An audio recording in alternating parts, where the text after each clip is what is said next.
name is Stan Copeland, and I'm the pastor here at Lovers Lane United Methodist Church.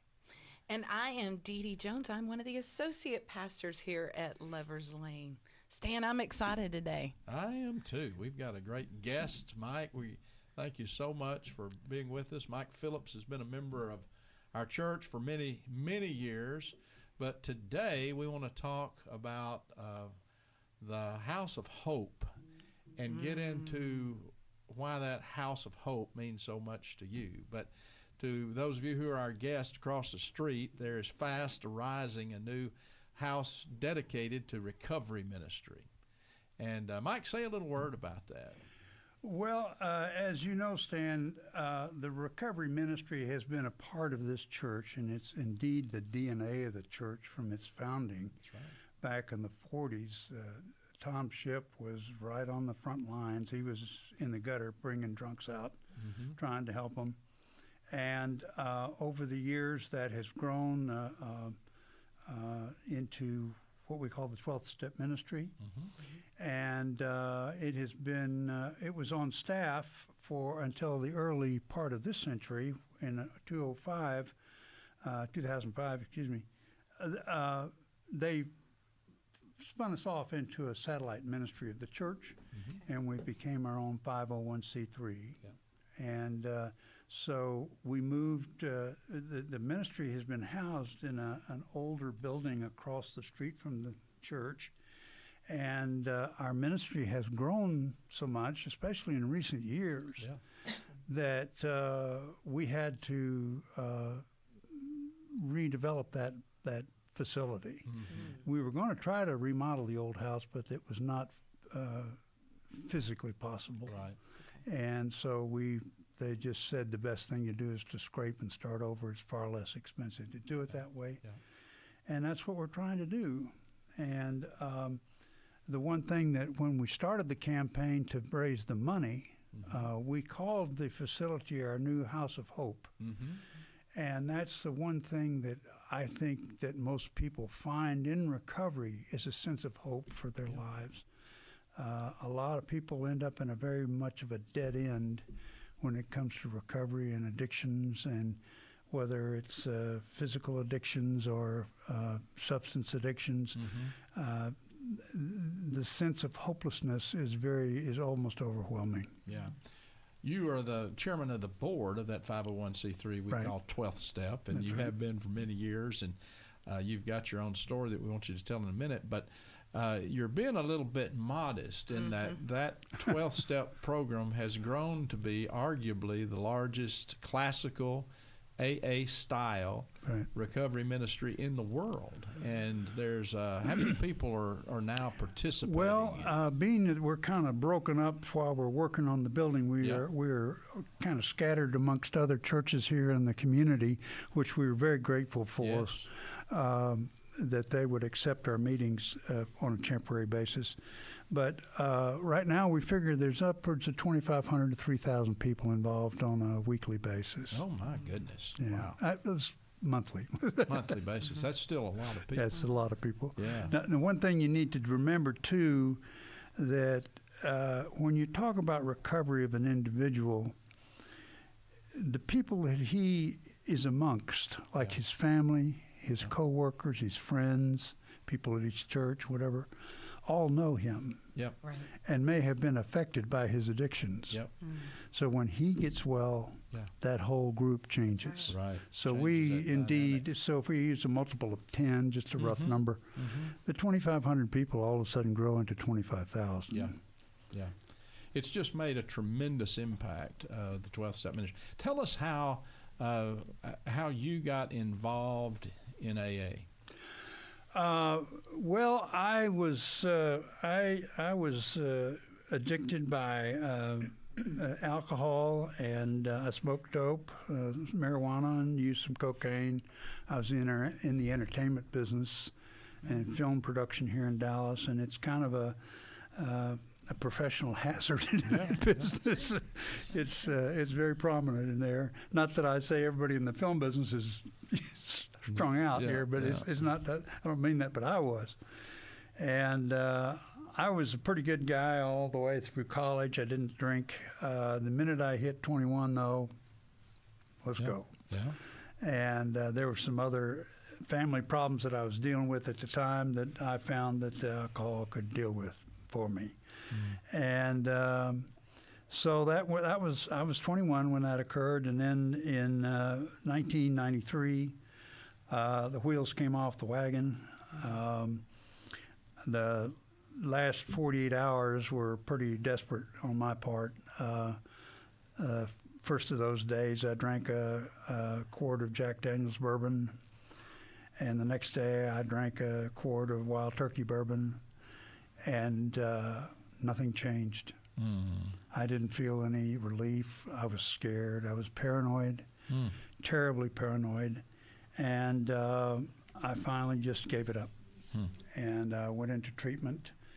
I quit everything cold turkey, and went into a treatment center out here with Medical City, and was there for 28 days. Okay. And I was that was the treatment center there was a 12-step based program.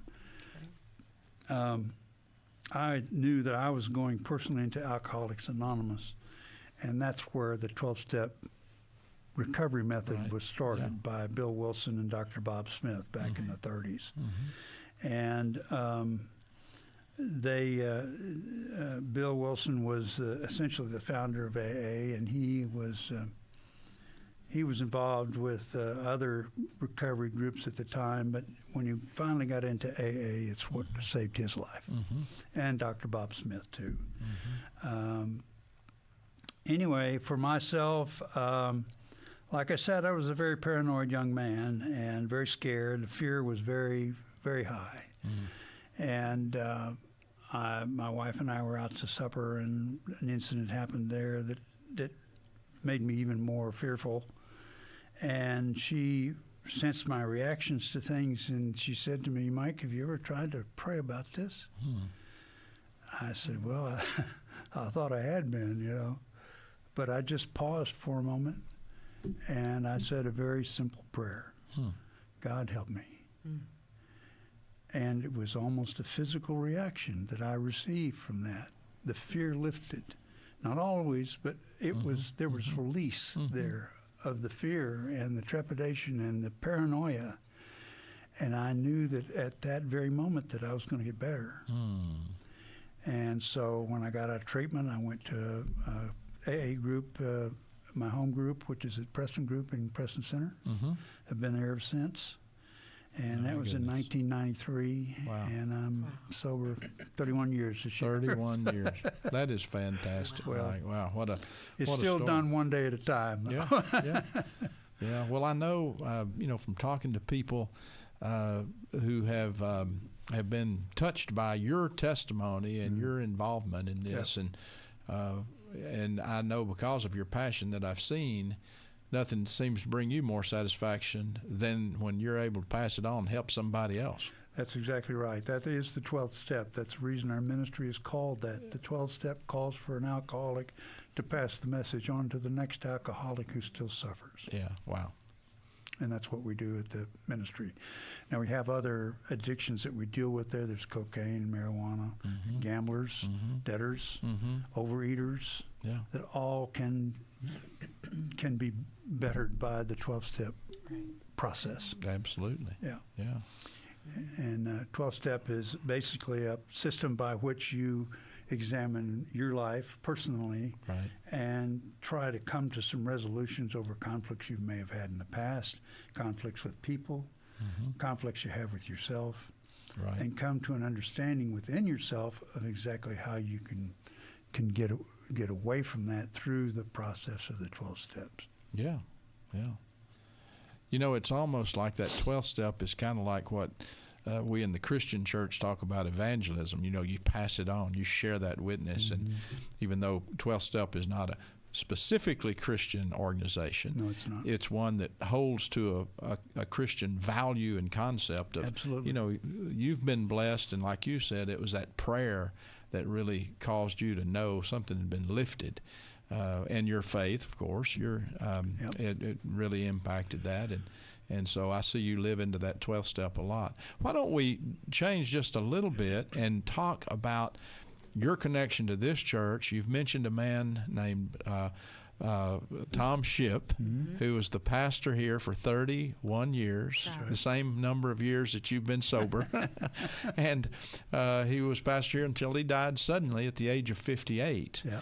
But he had a passion for those who were struggling with alcoholism, because in the 40s, he not only saw very little hope being offered anywhere else, but especially in the church, there just wasn't that openness to people who were struggling with alcoholism. And he felt like that the church needed to be there for people who needed them. Right. And you knew Tom Shipp. Oh, I did. My grandparents were members of the church from its beginnings. And they were good friends of Tom, and so we would see him at their house. We'd come to church. My grandmother came to church here almost every week. And my grandfather wasn't quite as enthusiastic. As a matter of she tried to get him to come to church and said, Carl, come on, let's go to church. And I don't want to go over there, He said, well, why not? I said, well, there's a guy over there cheating on his wife, and this guy's stealing from his company, and, all this stuff. And she says to him, well, Carl, what a better place for them to be. Yeah, that's it. So, That's true. Anyway, he was a faithful member of the church and helped when he could here at the church. Yeah. But she was here faithfully every week. Yeah. So. And Tom was, we talk about his story here at Lover's Lane a lot, but he was a young man when he came to Lover's Lane, about 26, I believe, and 1945, I believe, was when he came here. But he came here, and one of the first little skirmishes they had with the church that was meeting in a home was whether or not we're going to accept these alcoholics that Pastor Tom has brought here from the church where he was before, and whether or not alcoholics and it would be welcome. Yeah. And there was kind of a sense that churches for good people and alcoholics needed to get cleaned up and become good before they could be worthy of coming into the church, and Tom thought that was just completely wrong. Well, Tom gave a speech one year out in Long Beach, California, to the National AA Convention. International, that's right. You're exactly right. And he tells the story there that he says, we in the pulpit have had it all wrong. We stood there and pointed fingers at people and said, you can't do this and you're wrong and this, that, and anything. He said, AA had it right. He said, come on in here. If you need some help, we're here to help you. And that's the way Tom was. Yeah. And that's the reason I think that the AA flourished here was because of that. Yeah. You mentioned that we are not exactly a Christian organization per se. As a matter of fact, we hear in meetings that people will say, well, I was anti-Baptist, or I was anti-Catholic, or I was anti-Christian. And most of that had to do with something in their past that turned them against the church or their faith. And that's the reason that the faith that there is a spiritual side to AA, but it's not specified. Right. You come in here and do what you will. I have the opportunity to run step study every fall. In fact, we're in the middle of it right now at my office. And every team that I run has at least one man in there that says, I'm an atheist. I'm a hardcore atheist. I don't believe in any of that stuff. And then he says, what am I to do? You say I'm supposed to have a higher power. What am I supposed to do? And I think it's a witness to God's power, because by the time they get through, they sense that the group around them is the power that they can depend on to help them stay sober. And that's quite an admission for an atheist to think that there's a power outside themselves that can help them. Right. That sure is. Well, what are your hopes for the Hope House across the street? What do you, when you think about what that is going to bring to the greater community here in Dallas, not just our congregation, of course, but well beyond that. What are your greatest hopes? Well, I'll tell you, Stan, I'm very much blessed to be involved there as an alcoholic with the 12th Step at my feet to be a part of as I can. Yeah. It's a real blessing because we get to put that ministry together, and there's no telling how many thousands of people that we're going to be able to help. That's right. There are groups that have come out of there that spun off from there, especially during the pandemic, that are online now. And we, as a matter of fact, during the pandemic, we got a grant from the Slave to Nothing Foundation, which slave, the numeral 2, and then nothing, slave to nothing. That is the family that owns In-N-Out Burger. Oh, yeah. And they have been giving us a grant almost every year for the last 10 years. And what we used that money for during the pandemic is we equipped all of our classrooms and all of our meeting rooms with Zoom equipment. Yeah.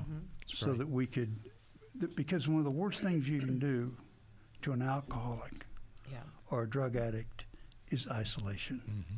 Left alone to their own devices, they're going to get drunk or stoned or die. Yeah. And they, that was indeed a blessing for us at that time. Now, some of those groups that spun off at that time, they're still out there. Yeah. But, yeah, that's great. Whatever it takes, you know. That's right. But That's right. For our new building, I just hope it will. For one thing, we've got a lot more room. We have a wonderful facility there in the backyard. We consider the whole campus a quote unquote contemplative space. It's someplace that you can come and talk to your sponsor and deal with whatever you might be having to mess with at the time. And then, so that we have built spaces there that enables you to do that. Right. We have a Serenity Walk in the backyard that has 12 stations that represent each of the steps. Each of the steps. Yeah. And they'll have a place to sit at each of the stations. And they have markings on the stations to represent each of the steps. And there's, of course, the yard is right up next to a creek. We've got an outdoor fireplace that will be able to have small meetings. And we just have more space to grow. Right. And I tell you one thing, that our neighbors have been great neighbors. They sure have.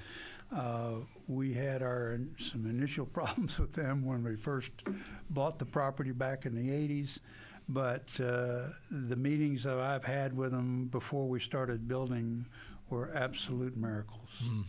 They were telling us how much they knew about what was going on in the buildings. And the chairman of their board told me, says, "You're doing God's work, Mike." Right.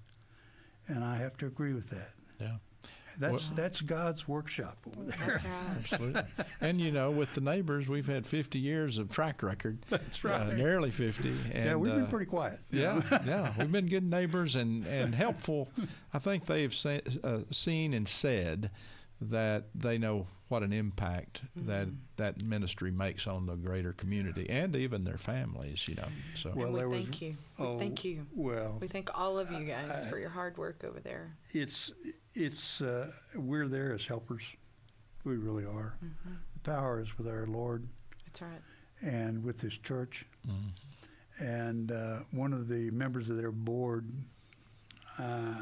I was speaking to her, and she said, "Well, I'm so excited. My son just got out of treatment. He can just come across the creek to a meeting. You know, he can swim the creek." I said, "Yeah, we're not going to build him a bridge." You know, but well, Mike, thank you for joining us today. Well, I'm so very glad to have the opportunity to come and talk. It's been great, and we want to say to all of you out there that come February, we're going to be moving into that house, and we'll be saying more about the grand opening and the new beginning, and there's going to be a lot of celebration. So we'll keep you posted. Thanks for being here.